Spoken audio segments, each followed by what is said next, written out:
ঘোলা পানিতে মাছ শিকারের চেষ্টা করছে একাত্তরের বিরোধিতাকারী জামায়াত, বলেছেন রিজভী।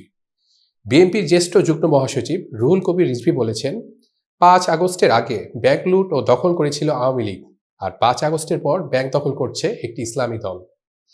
আজ শহীদ রাষ্ট্রপতি জিয়াউর রহমানের সমাধিতে শ্রদ্ধা নিবেদন শেষে তিনি কথা বলেন।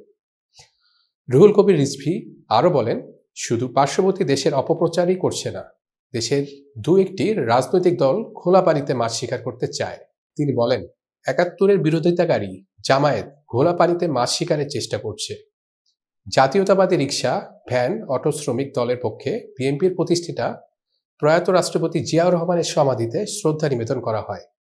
রিজভী বলেন, 16 বছরের নিরবিচ্ছিন্ন আন্দোলনের ফলে জুলাই বিপ্লব। এই আন্দোলন করতে গিয়ে 97 জন শ্রমজীবী মানুষ শহীদ হয়েছেন। তাদের অবদান গোটা জাতিকে অগ্নিগর্ভ করেছে বলে মন্তব্য করেন রিজভী আহমেদ।